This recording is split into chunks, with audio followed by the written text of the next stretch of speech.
34வது திவ்யதேசம். இந்த திவ்யதேசத்து எம்பெருமான் அயோத்தியா ராமரை போலவே காட்சி கொடுப்பறாம். அதனால ஆழ்வார் திருவன் புருடோத்தமம், புருஷோத்தமம் இல்ல, புருடோத்தமம், திருவன் புருடோத்தமம். நீங்க மேப்ல போட்டெல்லாம் வரவே வராது. நீங்க அங்க போய் ஆட்டோ டிரைவர் கிட்ட சரணாதி பண்ணிவிடுங்க. ஏதோ ஒரு 11 திவ்யதேசம் இருக்குமாமேப்பா, அது இங்கன்னா அவரே கொண்டு நிறுத்திடுவார். அதனால நீங்க திருவன் புருஷோத்தமம்னு இந்த கூகுள் மாமியை போய் கேட்டேன்னா ஒன்றும் பதிலே சொல்ல மாட்டா. அலெக்சா, சிரி, இவ முப்பெரும் தேவியருக்குமே தெரியாது. அதுக்கெல்லாம் தெரியாத ஒரு அழகான க்ஷேத்திரம் திருவன் புருடோத்தமம். புருடோத்தமன் எம்பெருமான், புருஷோத்தமன், புருஷோத்தமநாயகி அயோத்தியை போலவே இருக்கும். இப்ப சீர்காழின்னு சொல்லிட்டா, சீர்காழி பக்கத்துல சிதம்பரம் இருக்கு. சிதம்பரத்துல சிவபெருமான் நாட்டியம் ஆடினது பிரதானமா பதஞ்சலிக்கும் வியாக்ரபாதருக்கும். புலிப்பாதர், வியாக்ரபாதர்னு பேர். வியாக்ரபாதருக்கு ஒரு பிள்ளை இருந்தார், உபமன்யுன்னு பேர். இந்த உபமன்யுவும் அப்பாவான வியாக்ரபாதரும் இந்த திவ்யதேசத்துக்கிட்ட வரும்போது குழந்தை பால் வேணும்னு அழுதுதாம். வாங்கிட்டு வரேன், எங்கேயாவது தேடின்னு போறேங்கிறதுக்காக அப்பா போயிருக்கார். அதுக்குள்ள இந்த திவ்யதேசத்து தாயாரே பால் கொடுத்துருக்கா.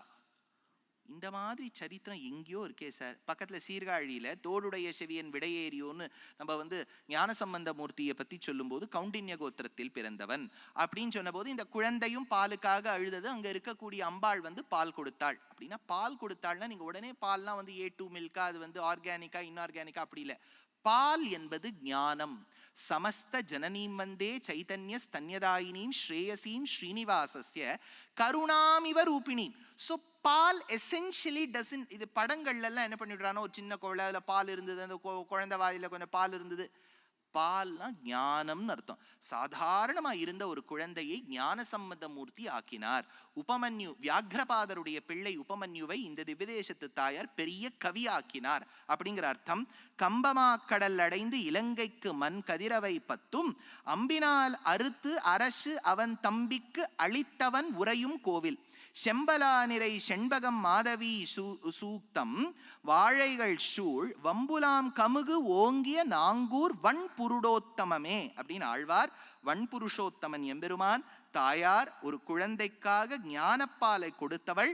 அப்பேற்பட்ட புருஷோத்தமனும் புருஷோத்தம நாயகியும் அயோத்தியாவுக்கு தட்சிண அயோத்தியாவாக இருக்கக்கூடிய இங்க க்ஷேத்திரம் திருவன் புருடோத்தமம். இப்போ ஒரு சின்ன சந்தேகம் உங்களுக்கு வரும். புருஷோத்தமன்னு சொல்லியிருக்கேள், ஆனா அயோத்தியான்னு சொல்லியிருக்கேளே, அயோத்தியால ராமர் தானே. நீங்க வடக்கெல்லாம் போனேன்னா ராமன்னே சொல்ல மாட்டா, மரியாதா புருஷோத்தம் தான் சொல்லுவா. ராமனுக்கு மரியாதா புருஷோத்தம், ராமனுக்குன்னு ஒரு கோவில் தெற்குல வன் புருடோத்தமம் அப்படிங்கிறது 34வது திவ்யதேசம்.